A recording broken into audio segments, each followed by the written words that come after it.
என்ன நீ கண்டுபிடிச்சதெல்லாம் வந்து புத்தகத்தை தான் கண்டுபிடிச்ச. பாவனர் புத்தகத்தை ஏதாவது ஒரு புத்தகத்தை படிச்சிருந்தேன்னா கூட வேர்ச்சொல்னா என்ன, நாங்க என்ன சொல்றோம்னு புரியும். புல், இதுக்கு என்ன பொருள்? புல்லுனா இங்கிலீஷ்ல எனக்கு தெரிஞ்சு தமிழ்ல புல்லுனா புல்லு, கிராஸ். கிராஸ், அதுக்கு ஏன் புல்லுன்னு பேர் வருது?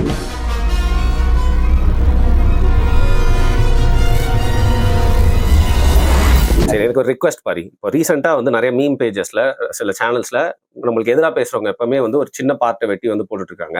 அந்த கருத்து நீங்க என்னோட சேனல்ல சொல்லியிருக்கீங்க. பட் அந்த காணொலி அதுல இல்ல, மாதேஷ் கூட நீங்க ஏதோ பேசுறப்போ அந்த பெனின்சுலா அப்படின்ற விஷயத்த வந்து அது பாரு இவர் எவ்வளவு வந்து முட்டாள்தனமா வந்து வாய்க்கு வந்து சொல்லிட்டு இருக்க மாதிரி கட் பண்ணி போட்டிருக்காங்க.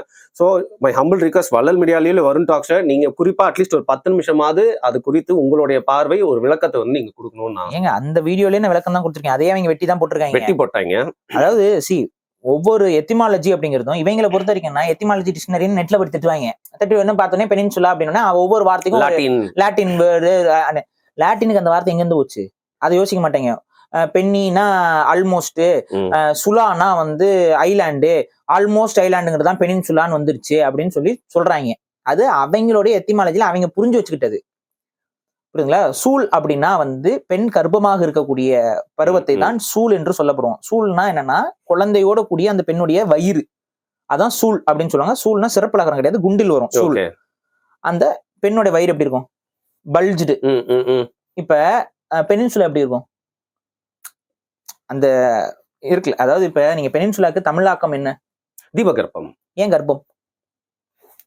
ஏதோ ஒரு இது தீபகற்பம் சொன்னீங்க, ஏன் கர்ப்பம்? கர்ப்பம்னா என்ன? காக்கரா மாதிரி ஏதோ ஒரு விஷயம் இருக்கு அதை சுத்தி. கர்ப்பம்னா என்ன? ரவுண்டா, ஸ்பியரா இல்ல ரவுண்டா? ரவுண்ட். கர்ப்பம் தரித்திருக்கான்னு நம்ம சொல்றோம்ல, இதுக்கு என்ன பொருள்? இப்ப கர்ப்பம்னா என்னன்னு பொருள் வருதுல. இப்ப தீப கர்ப்பம்னா என்ன? ஒரு பெண்ணுடைய வயிறு அந்த பிள்ளை பேரு பெறும் பொழுது எவ்வாறு இருக்குமோ அதே வடிவத்தில் இருக்கக்கூடிய நிலம். அதனால நீங்க திரும்ப தமிழ், அதாவது பெனின்சுலாவுக்கு தமிழாக்கம் பண்றேங்கிற பேர்ல புது சொற்கள், இது பழைய சொல்லு இல்ல, புதுசா ஒரு சொல்ல உருவாக்குறீங்க. அப்பவும் தீப கர்ப்பம்னு பேர் வைக்கிறீங்க. அது ஒருத்தன் கலாய்க்கிறானோ, தீபா கர்ப்பம்னு சொல்லிடுவாரு இவரு. அதான் பைத்தியக்காரன்டா நீ. இப்ப இந்த கர்ப்பத்துக்கு நீயே பொருள் கொடு, வேர் சொல் ஆய்வு பண்ணு. இவங்களுக்கு இந்த வேர் சொல் ஆய்வு எல்லாம் என்னென்ன பாவனர்லாம் இவங்க புரட்டி கூட பார்த்திருக்க மாட்டாங்க.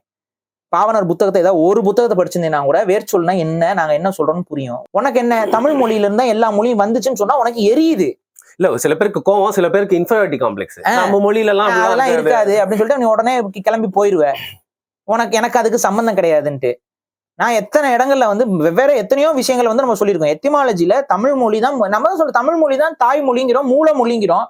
அப்புறம் அதுல இருந்து பல வார்த்தைகள் கிளம்பி போயிருக்குங்கிறத நம்ம சொல்றோம். அதுல ஒரு வார்த்தை தான் பெனின்சூல். அந்த பெனின்சூல் அப்படிங்கிறது என்னன்னா பெண்ணுடைய சூல் போன்ற வடிவத்துல இருக்கக்கூடிய நிலப்பகுதி. அப்ப 3 பக்கம் கடல் இருக்கு, ஒரு பக்கம் பல்ஜான ஒரு பகுதி இருக்கு. எப்படி பெண் கர்ப்பம் தரிக்கும் பொழுது ஒரு பகுதி வந்து பல்ஜா இருக்குதோ அதே போல பல்ஜ்டு லேண்ட் மாஸ், அதுதான் வந்து சூல் அப்படின்னு நம்ம சொல்றோம். அந்த சூல்னா அந்த வளைந்த.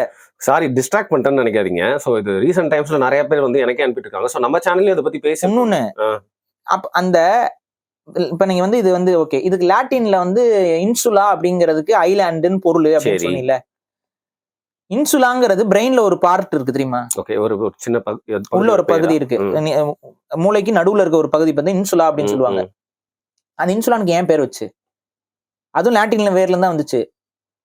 அது வந்து ஐலாண்டுங்கிறனால பேர் வச்சுட்டானா உள்ள இன்சுலான்ட்டு? இன்சுலானா என்ன, அதுக்கு என்ன மீனிங் தெரியுமா? இன்சுலானா வளைவான, பல்ஜ்டான, நீட்டிட்டு இருக்கக்கூடிய அப்படின்னு தான் பொருள் லாட்டின்ல.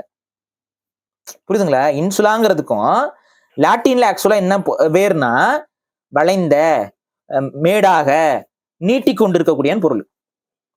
அப்ப அந்த இன்சுலாங்கிறது சூழ்ல இருந்து வந்திருக்கலாம்ல. சூழ்ங்கிறது என்ன? பல்ஜ்டு. இன்சுலாங்கிறது என்ன? பல்ஜ்டு. ரெண்டுக்கும் ஒரே கேர்வ்டு, இதுதான் பொருள்.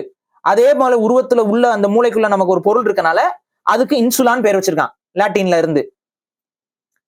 பெனின்சுலானா ஆல்மோஸ்ட் ஐலாண்ட், அப்படின்னா இன்சுலாங்கிறது ஐலாண்டையும் குறிக்கிறனால பெனின்சுலான்னு அந்த பேர் வந்துச்சுன்னு இவன் அவனோட வேர் சொல்ல சொல்றான். பட் நான் தமிழ் ரீதியாக சொல்லும் பொழுது அது இல்ல, அது தூய தமிழ் வார்த்தை தான் அப்படின்னு நம்ம சொல்றோம். இதுல உனக்கு என்ன கேடு வந்துருச்சு? இதை அக்செப்ட் பண்றதுக்கு உனக்கு என்ன எரிச்சல்? இது வந்து ட்ரோல் மெட்டீரியல், நீ நினைச்சு பண்ணா பண்ணிட்டு போடா, எனக்கு அதுல ஒன்றும் பிரச்சனை இல்லை. ஏன்னா அது உண்மையா நம்ம சொல்றோம். அது உனக்கு ஏற்றுக்கொள்ள முடியலன்னா இருந்துட்டு போ. நம்ம ட்ரோல் பண்றோம்லங்க, நீங்க சொல்ற அந்த இன்ஃபர்மேஷனை வந்து தப்பா மாத்திடுறானுங்கல்ல. தப்பாலாம் இல்லைங்க, இவங்களுக்கு வன்மங்க.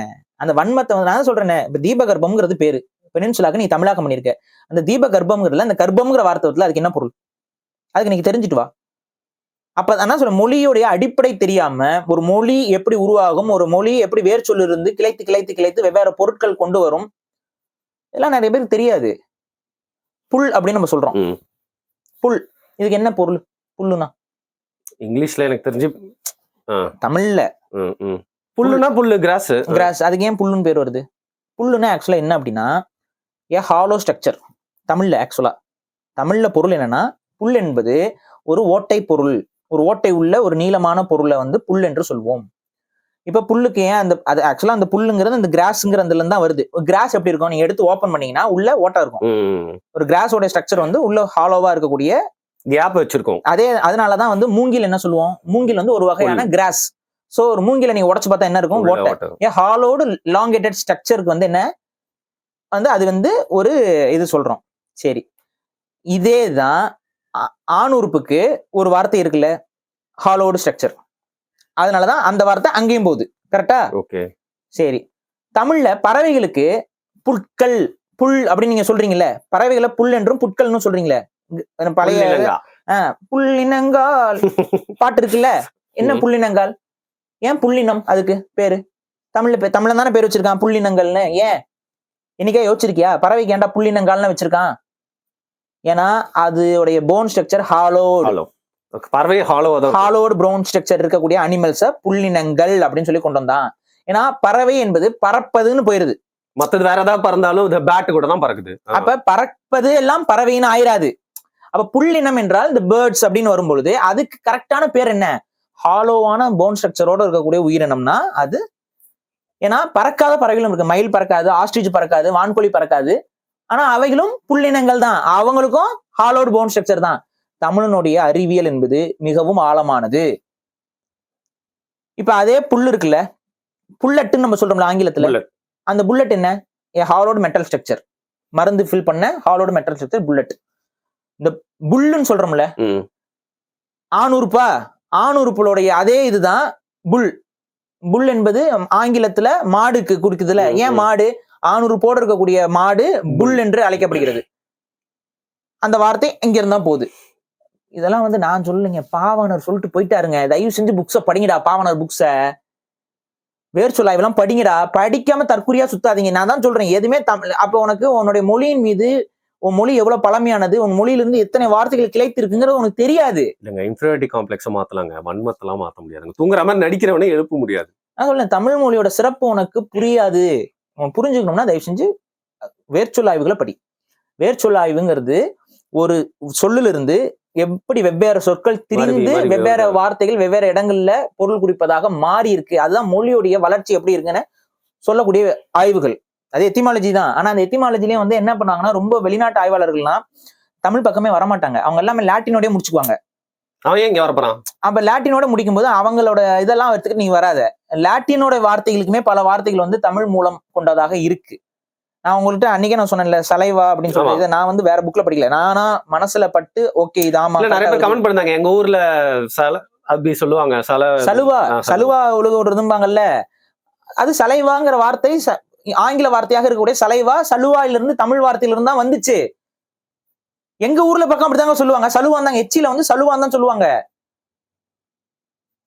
சலு அப்படின்னா நீர் என்ற பொருள், வாயிலிருந்து வழியக்கூடிய நீர்னு பொருள், அது அப்படியே ஆங்கிலத்துல சலைவான் இருக்குது. ஆனா எத்தனையோ டாக்டர்ஸ் நம்ம படிக்கும் போதுதான் சின்ன வயசுல சலைவான் படிச்சிருப்போம். எவனாவது வந்து அது தமிழ் மூல வேர் சொல்லுன்னு நமக்கு சொல்லி கொடுத்தானா? சொல்லி கொடுக்கல. தமிழ் இருந்தா அங்க போயிருக்கு. நான் இது எதை சொல்றேன்னா, இதுதான் உனது உண்மையான அடையாள பெருமையை உனக்கு புரிய வைக்கும். நீ எவ்வளவு மூத்த இனத்தை சார்ந்தவன், உன்னோட மொழியில இருந்தா பல வார்த்தைகளை அவன் எடுத்து கடன் வாங்கி பயன்படுத்தி இருக்கிறான். அதெல்லாம் புரிஞ்சுக்கோ, அப்பதான் உனக்கு இன்ஃபீரியாரிட்டி காம்ப்ளெக்ஸ் வராது. Your race also contributed majority of the things to the world. இதை முதல்ல புரிஞ்சுக்கோ. ஏன்னா அவன் சொல்லுவான், தமிழ் ஃபிளைட்டை கண்டுபிடிச்சானா, தமிழ் ஹெலிகாப்டர்ல போனானா, என்ன நீ கண்டுபிடிச்சதெல்லாம் வந்து புத்தகத்தை தான் கண்டுபிடிச்ச, அதுலயும் குப்பையா எழுதியிருக்க பேசிட்டீங்கன்னா 99 வயசு ஆயிரும் உங்களுக்கு சொல்றேன் அடுத்து. அப்படி ஆனா என்னங்க, நமக்கு தான் கல்யாணம் வரைக்கும் இளமையான பெண்கள் கிடைப்பாங்கல்ல. அங்க போதே தெரியாது ஜல்லிக்கட்டு. ரைட்டு. வயசான என்ன கேக்குறேன், பெரியாரே ஏன் கோவப்படுற? வயசான என்ன இப்ப ஒண்ணும் இல்ல, அதான் வந்து என்ஜாய்மெண்ட் வித்அவுட் ரெஸ்பான்சிபிலிட்டில வயசான என்ன.